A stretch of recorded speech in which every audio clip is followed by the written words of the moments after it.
Hello guys, let us do this question from Code Forces. Its name is pair of topics and it is 1324D, right? So we will code this question and we'll try to understand how can we do it using policy based data structures, right? So the question says is we have a pair of topics I and J and they are called good if AI plus AJ is greater than BI plus, right? Just let me write it over here. I is less than J and AI plus AJ is greater than BI plus BJ. First of all, I think you should pause this video, think about this question yourself, try to code it out yourself, right? Then only we just continue on with this video. Okay, right. So guys, I have to find such pairs I such that I is less than J and AI plus AJ is greater than BI plus BJ. So we are given two arrays A and B, both of length n, right? So we can just do a small manipulation over here. Let's do a small manipulation over here. The manipulation is AI. Let's bring all the terms of I to one side, minus BI, right? So AI minus BI is greater than BJ minus AJ. Okay, so I have done a small manipulation. I took J over right hand side and I over left hand side. Now we have a term with I on the left hand side and J on the right hand side, right? So now let me just give them a different name. Let me just give them a different name, Ci. Okay, and Ci is equals to, let's say, AI minus BI, right? So here I have got is Ci and here I have got is minus of Cj, right? Because I can write this term as minus of Cj. So now my question reduces to that if I create another array Ci, that is AI minus BI, and now I have to find how many such indexes are there such that I is greater than J and Ci is greater than minus of Cj. So I hope you can relate it with the previous question of inversion count that I coded, right? We have made a third array, Ci array, and in this array we have to find out inversions, but here I've got a minus value. So does this minus value affect? It should not, right? Why? Because if I have to find some elements which are greater than a particular value, I can easily find out using policy based data structures, right? So just let's try to code this question and submit it on Code Forces, right? So what do I need is okay, first of all let me check whether the elements are distinct or not. No, see, the elements are not distinct. So if the elements are not distinct, what do I need is I have to take a pair of integers, as I already explained, right, in the second video of policy based data structure. That why will I take pair of integers? I'll mark the number as, let's say, Ci comma index. This will be my one pair, so that all the numbers are distinct, right? Now all the pairs are distinct, all the values of Ci's are inserted, and now I can easily find out how many numbers are greater than C minus of Cj. Okay, right. So let me just code it out. You can pause this video, you can try the code yourself. It is not that tough question. Okay, it will just give you a demo about the power of policy based data structures, right? Okay, so let me just write a little code over here. Let's take the input.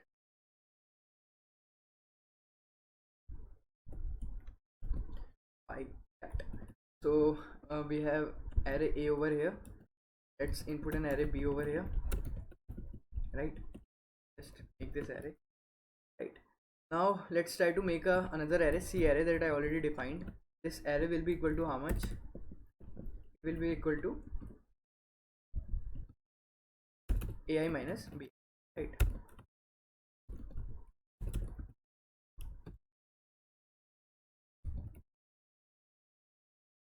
So let's take a policy based data structure. Now this structure, guys, over here, it should be of pair type, right? Let me just write a pair over here.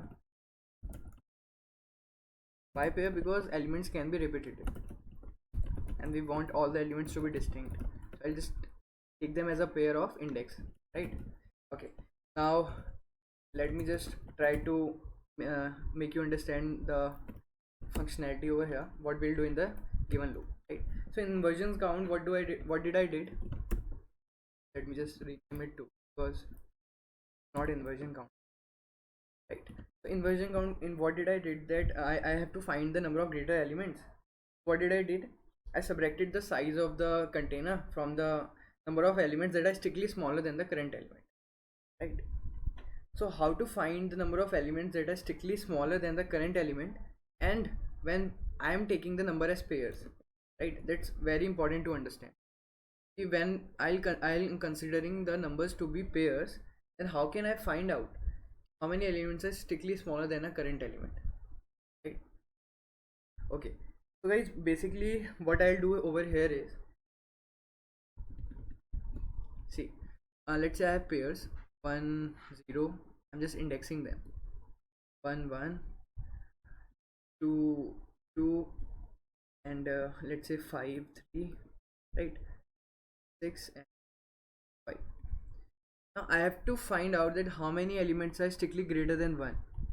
With how will I find out that how many elements are strictly greater than 1? I can easily find out here how many elements are strictly less than 1 by finding the order of key of 1 comma minus 1, right? Why I'm considering minus 1 over here? I want the pair to be smallest possible. I want to find out how many elements are less than this pair, right? That's why I'm taking the second value to be minus 1, because all the indexes are starting from 0 and 1. So I have to take minus 1 over there, right? So by finding order of key, this, I can easily find out that how many elements are strictly less than 1, right? But in the question, what do I need? I want to find out all the elements which are strictly greater than the current element, right? I don't want strictly smaller elements, right? I want which one? Strictly greater elements. So think about it, how do we find out strictly greater elements? It is not that tough now. You just have to manipulate the pair a little bit. If I want to find out how many elements are strictly greater than the current pair, so for that what we can do is, I have to find out greater than numbers. Then what I can do is, I can try to find out how many elements are less than equal to the current pair, right? So how can this be done? How can this be done? How can I find out how many elements are less than the current value, less than equal to? See, if I take a pair that ends up over here, right, this will tell me that how many elements are strictly less than equal to 1. It basically, if I talk about this pair 1 comma 1e5, okay, let's take some big value 1e5, okay, that is 10 ki power 5. Let me just write it down over here, 1 comma 1 0 0 0 0 0, right? So this is a pair that will insert over here, right? So if I try to find the order of key of this pair, the pair on the left hand side, this will tell me the answer for the numbers that are less than this, less than equal to 1, right? So if I have to find out strictly greater numbers, I have got how many are less than equal to this number and subtract it from the total size. Okay, well, subtract it from the total size, right? It's not that confusing, guys. Try to pause the video and think about it yourself, because the order of key gives me how many numbers are less than that pair, right? And I am keeping a pair that has a value 1, but it has the highest index, and if it has the highest index, it will come over here, right? Okay, so don't get confused over this. What do I need over here is, let's include it in my answer plus equals to st.size, the total size. You can also take I over here, and I need to find out the order of key of which pair? Ci. Okay, I want to find out the pair that is minus Ci, right? Elements that are strictly greater than minus Ci. Okay, so minus Ci comma 1e5, some big value, right? It won't matter. So this will give me how many elements are strictly greater than the current pair, right? Now after this, what do is, we just insert that pair into the set, right? why I'm doing I over here, because I'm making all these pairs as different, right? So let's see what the answer comes for this question. We have 7, then we have 0, 7. Now we have 0 over here. Let's just run it for the case 0, right? Let's try to submit it on code forces.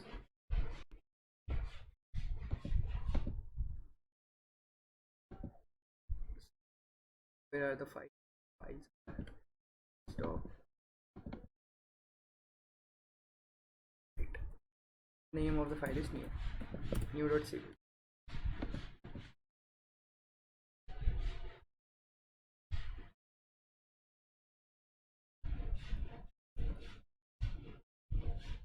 It's running it on test 7.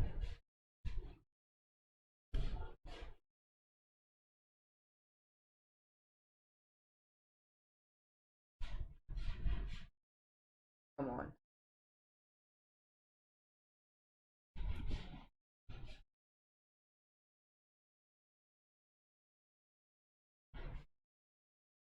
Still on test 7. Okay, let's just go back to the question. It has stuck over here.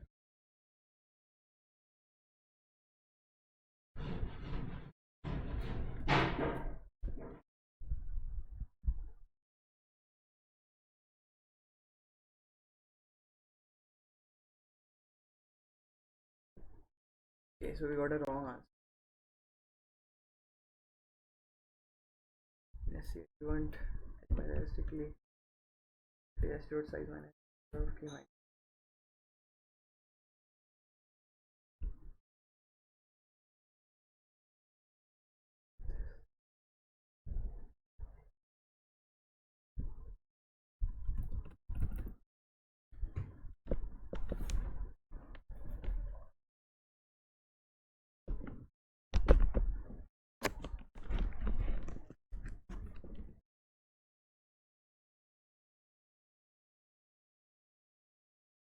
Answer can be a long integer type.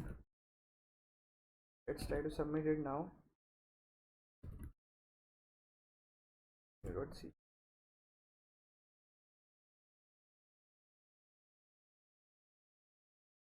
Right. Let's wait for this. Okay. Right. So there was a small mistake that the answer can be a long int type, but the answer can be really big. Right. Okay. So we got this. I hope you understood why this code works. Thank you.